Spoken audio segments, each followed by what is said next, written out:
Hello everyone, welcome back to the channel. അപ്പോൾ എല്ലാവരും healthy and safe ആയിട്ടിരിക്കണമെന്ന് വിചാരിക്കുന്നു. കുറേ കാലത്തിന് ശേഷമുള്ള വീഡിയോ ആണ്. നമ്മൾ ക്വാറൻറ്റൈൻ ടൈമിൽ എങ്ങനെയാണ് ഡെയിലി മെനൂസ് പ്ലാൻ ചെയ്യുന്നത് എന്നുള്ളതാണ് ഇന്ന് മുതലുള്ള വീഡിയോസിലുള്ളത്.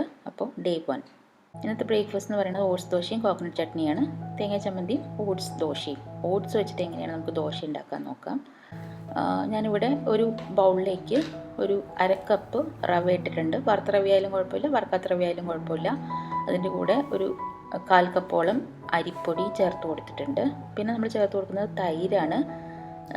തൈരും വെള്ളവും കൂടെ മിക്സ് ചെയ്തിട്ട് നമുക്ക് ഇത് നല്ലൊരു ദോശ ബാറ്ററിൻ്റെ കൺസിസ്റ്റൻസിയിലേക്ക് മാറ്റിയെടുക്കാം. പിന്നെ നമ്മൾ ചേർക്കുന്നത് ഓട്സാണ്. അപ്പോൾ കുക്കിംഗ് ഓട്സ്, ഇവിടെ ഇൻസ്റ്റൻറ്റ് ഓട്സാണ് ഞാൻ എടുത്തിരിക്കുന്നത്. അതുകൊണ്ട് അത് നമ്മൾ ഇപ്പോൾ പൊടിച്ച് അതിലേക്ക് ചേർക്കുകയാണ് ചെയ്യുന്നത്. അതെല്ലാം നിങ്ങൾ റോൾഡ് ഓട്സാണ് എടുക്കുന്നതെന്ന് വെച്ച് കഴിഞ്ഞാൽ തലേ ദിവസം കുതിർത്ത് വെച്ചതിന് ശേഷം അരച്ച് ചേർത്താലും മതി. ഈ ഓട്സും നമുക്ക് തലേ ദിവസം ഓവർനൈറ്റ് ഓട്സ് പോലെ കുതിർത്ത് വെച്ചിട്ട് പിറ്റേ ദിവസം അരച്ച് ചേർക്കുകയും ചെയ്യാം. പിന്നെ അതിലേക്ക് ഉപ്പും ചില്ലി ഫ്ലേക്സും ചേർത്ത് കൊടുത്തിട്ടുണ്ട്. ഇനി നമുക്കിത് കുറച്ച് നേരം ഒന്ന് അടച്ചു വയ്ക്കാം. പിന്നെ അതിലേക്ക് നമുക്കൊരു സവാളയും കുറച്ച് മല്ലിയിലയും കൂടെ ഒരു ടേസ്റ്റ് ഒന്ന് എൻഹാൻസ് ചെയ്യാൻ വേണ്ടിയിട്ടുള്ള രീതിയിൽ അരിഞ്ഞ് ചേർക്കാം. നല്ല പൊടിയായിട്ട് അരിഞ്ഞ് ചേർത്ത് കൊടുക്കാം. എന്നിട്ട് നമുക്ക് മിക്സ് ചെയ്തിട്ട് മാറ്റി വയ്ക്കാം കുറച്ച് നേരം. അപ്പോൾ ആ ഓട്സും പിന്നെ റവയും എല്ലാം കുതിർന്നിട്ട് ആ കൺസിസ്റ്റൻസി കറക്റ്റായിട്ട് വരും. അതിനുശേഷം നമുക്ക് ആവശ്യമുണ്ടെങ്കിൽ വീണ്ടും വെള്ളം ചേർത്തിട്ട് മിക്സ് ചെയ്തെടുക്കാം. ഇനി നമുക്ക് അതിലേക്കുള്ള ചമ്മന്തി അരച്ചെടുക്കാം. ഞാനിവിടെ ഫ്രീസറിലാണ് തേങ്ങ വെച്ചിട്ടുള്ളത്. അതുകൊണ്ട് 1 മിനിറ്റ് ഒന്ന് ജസ്റ്റ് മൈക്രോവേവ് ചെയ്തെടുത്ത് കഴിഞ്ഞിട്ടുണ്ടെങ്കിൽ നമുക്കത് നല്ല കറക്റ്റായിട്ട് കിട്ടും തേങ്ങ. അല്ലെങ്കിൽ അരച്ച് കഴിഞ്ഞിട്ടുണ്ടെങ്കിൽ പിരിഞ്ഞ പോലെ ഇരിക്കും തേങ്ങ ചമ്മന്തി. പിന്നെ അതിലേക്ക് ആവശ്യമുള്ള മുളക് ചൂടാക്കി എടുക്കുകയാണ്. അത് മിക്സിയുടെ ബൗളിലേക്ക് ഇട്ട് കൊടുത്തിട്ട് തേങ്ങയും ആവശ്യത്തിന് ഉപ്പും കൂടെ ചേർത്ത് കൊടുത്തിട്ട് നമുക്ക് അരച്ചെടുക്കാം. ഞാനിവിടെ 4 മുളക് എടുത്തിട്ടുണ്ട്, ഏകദേശം ഒരു കപ്പോളം തേങ്ങയും. പിന്നെ അതിലേക്ക് നമുക്ക് സാധാരണ ചട്നിയിൽ ചെയ്യുന്ന പോലെ തന്നെ കടുകും വറ്റൽമുളകും കറിവേപ്പിലയും കൂടെ വറുത്ത് കൊട്ടാം. പിന്നെ നമ്മളിപ്പോൾ ഫസ്റ്റ് തിങ് മോർണിംഗ് കഴിക്കാറുള്ളത് ഒരു 5 ബദാമും 2 വാൾനട്ട്സും ഓവർനൈറ്റ് സോക്ക് ചെയ്തതാണ്. അപ്പോൾ മോർണിംഗ് ഫസ്റ്റ് തിങ് അത് കഴിക്കുമ്പോൾ ന്യൂട്രിയൻസ് നന്നായിട്ട് അബ്സോർബ് ആവും എന്നാണ് പറയുന്നത് നമ്മുടെ ബോഡിയിലേക്ക്. പിന്നെ ഒരു ഗ്ലാസ് ലൂക്ക് വാം വാട്ടറിൽ നാരങ്ങ പിഴിഞ്ഞത്. ഇപ്പോൾ ഇമ്മ്യൂണിറ്റി കൂട്ടലും കാര്യങ്ങളുമൊക്കെയാണല്ലോ എല്ലാവരും നോക്കിക്കൊണ്ടിരിക്കുന്നത്. അപ്പോൾ അതാണ് ഫസ്റ്റ് തിങ് കഴിക്കാറുള്ളത്. ഇപ്പോൾ നമ്മുടെ മാവ് ഏകദേശം കുറച്ചൊന്ന് തിക്കായിരുന്നു. അപ്പോൾ അതിലേക്ക് ഞാൻ കുറച്ചും കൂടെ വെള്ളം ചേർത്തിട്ട് ദോശയുടെ ബാറ്ററിൻ്റെ കൺസിസ്റ്റൻസിയിലേക്ക് മാറ്റിയെടുത്തിട്ടുണ്ട്. പിന്നെ ഞാൻ ദോശ ഉണ്ടാക്കുന്നത് എൻ്റെ കാസ്റ്റ് അയണിൻ്റെ തവയിലാണ്. അപ്പോൾ അതിലേക്ക് കുറച്ച് നല്ലെണ്ണ നമ്മൾ ആദ്യം തടവി കൊടുക്കുക. എന്നിട്ട് ബാറ്റർ ഒഴിച്ചു കൊടുക്കുക. സാധാരണ നമ്മൾ ദോശ ഉണ്ടാക്കുന്ന പോലെ ദോശ ഉണ്ടാക്കിയെടുക്കുക. പിന്നെ അതിലേക്ക് നെയ്യാണെങ്കിൽ നെയ്യ് ചേർക്കാം. അതെല്ലാം നല്ലെണ്ണയാണെന്ന് വെച്ചാൽ അത് ചേർക്കാം. ഓരോരുത്തരുടെ ഇഷ്ടത്തിനനുസരിച്ചിട്ട്. ഇപ്പോൾ ഒന്നും ഒഴിക്കാതെയും നമുക്ക് വേണമെങ്കിൽ ദോശ ഉണ്ടാക്കിയെടുക്കാം. പക്ഷേ ഏതെങ്കിലും ഒന്ന് ആഡ് ചെയ്ത് കഴിഞ്ഞിട്ടുണ്ടെങ്കിൽ കുറച്ചും കൂടെ ടേസ്റ്റി ആയിട്ട് കിട്ടും നമ്മുടെ ദോശ. മല്ലിയിലയും സവാളയും ചില്ലി ഫ്ലേക്സും നല്ലോണം ചേർത്ത് കൊടുക്കണം. അപ്പോഴാണ് ദോശയ്ക്ക് നല്ല ടേസ്റ്റ് ഉണ്ടാവുള്ളൂ. അങ്ങനെ നമ്മുടെ ബ്രേക്ക്ഫാസ്റ്റ് റെഡി ആയിട്ടുണ്ട്. ഇത് ലഞ്ച് മെനു എന്താണെന്ന് നോക്കാം. ഫിഷ് കറി, ഫിഷ് ഫ്രൈ, ഇടിച്ചക്ക തോരൻ, പുളിശ്ശേരി, അത്രയാണുള്ളത്. നമുക്ക് ആദ്യം ഫിഷ് മാരിനേറ്റ് ചെയ്ത് വെക്കാം ഫ്രൈ ചെയ്യാൻ വേണ്ടിയിട്ട്. ഒരു മിക്സിയുടെ ജാറിലേക്ക് ആവശ്യത്തിന് വെളുത്തുള്ളി, ചെറിയ ഉള്ളി, ഇഞ്ചി, കുരുമുളക്, കറിവേപ്പില, നാരങ്ങ നീര് ഇത്രയും ചേർത്ത് അരച്ചെടുത്തിട്ടുണ്ട്.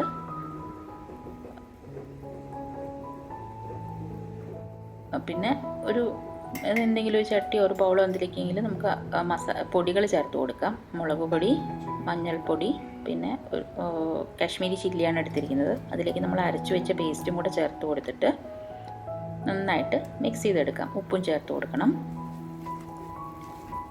എന്നിട്ട് അതിലേക്ക് ഫിഷ് പീസസ് ഇട്ടിട്ട് സാധാരണ നമ്മൾ മാരിനേറ്റ് ചെയ്യുന്ന പോലെ മാരിനേറ്റ് ചെയ്തിട്ട് മാറ്റി വയ്ക്കാം. വെളുത്തുള്ളിയും ഇഞ്ചിയും ഞാൻ നന്നായി ചേർക്കാറുണ്ട്. അതേപോലെ കറിവേപ്പിലയും. അപ്പോഴാണ് നല്ല ടേസ്റ്റ് ഉണ്ടാവുക ഫിഷ് ഫ്രൈക്ക്. പിന്നെ നാരങ്ങ നീരും ചേർക്കാറുണ്ട്. ഇനി ഞാൻ ഇങ്ങനെയാണ് ഫിഷ് ഫ്രൈ, അതായത് നമ്മളെല്ലാം കൂടെ ഒരു ദിവസം ഫ്രൈ ചെയ്തെടുക്കില്ലല്ലോ. അപ്പോൾ നമ്മൾ ബാക്കി നെക്സ്റ്റ് ഡേക്കുള്ളത് ഇങ്ങനെ ഓരോ ദിവസത്തേക്കുള്ളത് അലുമിനിയം ഫോയിലിൽ ഇങ്ങനെ സെപ്പറേറ്റ് ആക്കിയിട്ട് പൊതിഞ്ഞിട്ട് ഫ്രീസറിൽ വെക്കും. അപ്പോൾ നമുക്ക് എടുക്കാനും എളുപ്പമാണ്. പിന്നെ അതേപോലെ പെട്ടെന്ന് ഡീഫ്രോസ്റ്റ് ചെയ്ത് കിട്ടും. എന്നിട്ട് നമ്മൾ എല്ലാം കൂടെ വയ്ക്കുമ്പോൾ ഒരുമിച്ച് പുറത്തെടുത്ത് വെക്കണം, പിന്നെ ബാക്കിയുള്ളത് തിരിച്ചു വെക്കണം. ഇത് നമ്മൾ ഓരോ ദിവസത്തേക്കുള്ളത് കറക്റ്റായിട്ട് ഇങ്ങനെ അലുമിനിയം ഫോയിലാക്കിയിട്ട് ഫ്രീസറിൽ വെച്ചാൽ മതി.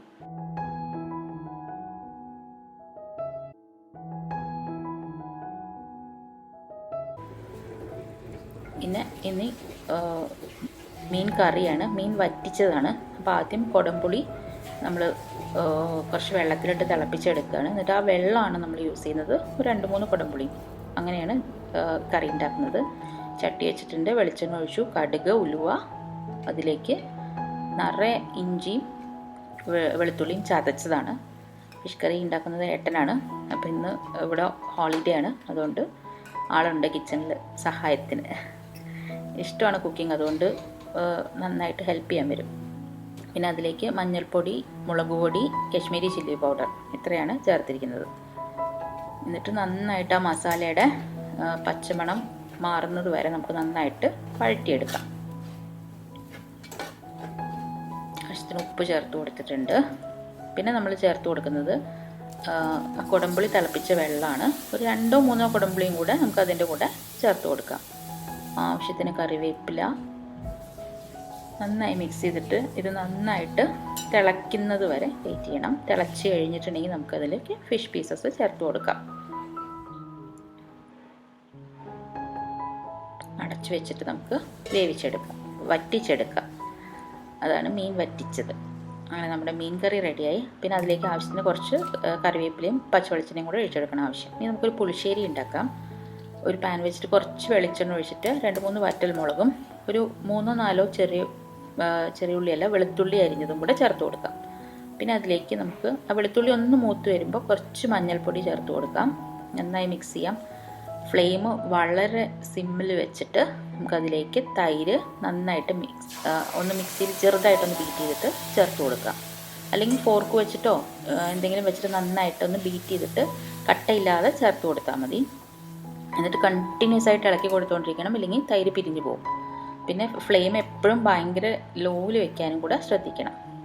അങ്ങനെ നമ്മുടെ ഒരു 2 മിനിറ്റ് ഒന്ന് തിള വരുന്നത് വരെ ഒന്ന് ചൂടാക്കി എടുത്താൽ മതി. അതിനുശേഷം കറിവേപ്പിലയും കുറച്ച് ഉലുവ പൊടിച്ചതാണ് അതും കൂടെ ചേർത്തെടുക്കാം. അപ്പോൾ നമ്മുടെ പുളിശ്ശേരി റെഡി. ഇത് നമുക്ക് ഫ്രിഡ്ജിൽ വെച്ചിട്ട് കുറച്ചൊരു 3-4 ദിവസം വരെ യൂസ് ചെയ്യാൻ പറ്റും.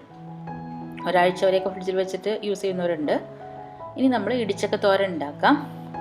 ഇടിച്ചക്ക ചെറിയ പീസാക്കി മുറിച്ചിട്ട് കുക്കറിലിട്ടിട്ടുണ്ട്. അതിലേക്ക് മഞ്ഞൾപ്പൊടിയും ആവശ്യത്തിന് ഉപ്പും ചേർത്തിട്ട് നമുക്ക് വേവിച്ചെടുക്കാം. ഒരു വിസിലോ 2 വിസിലോ അടിക്കുന്നത് വരെ വേവിച്ചെടുക്കാം. പിന്നെ നമ്മൾ സാധാരണ തോരൻ ഉണ്ടാക്കുന്ന പോലെ ഒരു പാൻ വെച്ചു, വെളിച്ചെണ്ണ ഒഴിച്ചു, കടുക്, ഉഴുന്ന് പരിപ്പ്, കുറച്ച് അരി, നമ്മൾ സാധാ അരി അതും കൂടെ ചേർത്ത് കൊടുത്തിട്ടുണ്ട്. പിന്നെ വറ്റൽമുളക്, ചെറിയ ഉള്ളിയും കറിവേപ്പിലയും കൂടെ ചതച്ചെടുത്തത് ഇത്രയും ചേർത്ത് നന്നായിട്ട് മിക്സ് ചെയ്തെടുക്കാം. അതിനുശേഷം ആ ഇടിച്ചൊക്കെ നമ്മൾ വേവിച്ചത് ഒന്ന് കൈ വെച്ചിട്ടോ അല്ലെങ്കിൽ ഫോർക്ക് വെച്ചിട്ടോ അങ്ങനെ എന്തെങ്കിലും വെച്ചിട്ടോ ഒന്ന് ചതച്ചെടുക്കാം. അതായത് ഇങ്ങനെ പൊടി പോലെ ആക്കിയിട്ടെടുത്തിട്ട് അതും കൂടെ അതിലേക്ക് ചേർത്ത് കൊടുക്കാം. പിന്നെ ആവശ്യത്തിന് തേങ്ങ, സാധാരണ നമ്മൾ തോരൻ വെക്കുന്ന പോലെ തന്നെ, എന്നിട്ട് നന്നായിട്ട് മിക്സ് ചെയ്തെടുക്കാം. അപ്പോൾ നമ്മളുടെ ഒരു 2-3 മിനിറ്റ് ഒന്ന് നന്നായിട്ട് വഴറ്റി കഴിഞ്ഞിട്ടുണ്ടെങ്കിൽ നമ്മളുടെ ഇടിച്ചക്ക തോരൻ റെഡി ആയിട്ടുണ്ട്. ഇതൊക്കെ നമുക്ക് ഇവിടെ ഗൾഫിലൊക്കെ വല്ലപ്പോഴും കിട്ടുന്ന കാര്യങ്ങളാണ്. അപ്പോൾ മാക്സിമം യൂട്ടിലൈസേഷൻ എന്നുള്ള രീതിയിലാണ്. പിന്നെ നമ്മൾ ഫിഷ് ഫ്രൈയും ഉണ്ട്. അപ്പോൾ നമ്മൾ നേരത്തെ മാരിനേറ്റ് ചെയ്ത് വെച്ച ഫിഷ് വെളിച്ചെണ്ണയിൽ നന്നായിട്ട് കറിവേപ്പിലയൊക്കെ ഇട്ടിട്ട് ഫ്രൈ ചെയ്തെടുക്കാം. അങ്ങനെ നമ്മുടെ ലഞ്ചും റെഡിയായി. മീൻ വറ്റിച്ചതും മീൻ വറുത്തതും ഇടിച്ചക്ക തോരനും കുറച്ച് അച്ചാറുണ്ട്, പപ്പടവും. ഇനി നമുക്ക് ഡിന്നർ എന്താണെന്ന് നോക്കാം. ഇന്നത്തെ ഡിന്നർ ഉണ്ടാക്കുന്നത് മോനാണ്. ഈ ഓലിയോയുടെ റെസിപ്പി നമ്മൾ ഓൾറെഡി ചാനലിൽ ഇട്ടിട്ടുണ്ട്. അപ്പോൾ ഇതിൽ ഞാൻ ഡീറ്റെയിൽഡ് ആയിട്ടൊന്നും പറയുന്നില്ല. ആ റെസിപ്പിയുടെ ലിങ്ക് ഡിസ്ക്രിപ്ഷൻ ബോക്സിൽ കൊടുക്കാം. അപ്പോൾ നിങ്ങൾക്കത് ജസ്റ്റ് ചെക്ക് ചെയ്ത് കഴിഞ്ഞാൽ കറക്റ്റ് ഡീറ്റെയിൽഡ് ആയിട്ടുള്ള എല്ലാ ഡീറ്റെയിൽസും കിട്ടും. കാരണം ഇല്ലെങ്കിൽ വീഡിയോ ഭയങ്കര ലെങ്തി ആയിപ്പോവും. അതുകൊണ്ടാണ് ജസ്റ്റ് ഒലിവ് ഓയിൽ ഒഴിച്ച് അതിലേക്ക് വെളുത്തുള്ളി, അതാണ് ഇതിൻ്റെ ടേസ്റ്റ് എന്ന് പറയുന്നത്. പിന്നെ അതിലേക്ക് കുറച്ച് പെപ്പറും ചില്ലി ഫ്ലേക്സും പാസ്ലി അതൊക്കെ ഓരോരുത്തരുടെ ഇഷ്ടത്തിനനുസരിച്ച് എന്തൊക്കെ ഫ്ലേവറിങ് ഏജൻസ് ആണോ അതൊക്കെ നമുക്ക് ചേർത്ത് കൊടുക്കാം. പിന്നെ വേവിച്ച് വെച്ചിരിക്കുന്ന സ്പെഗറ്റി അതും കൂടെ ചേർത്തിട്ട് നന്നായിട്ട് മിക്സ് ചെയ്തെടുക്കാം.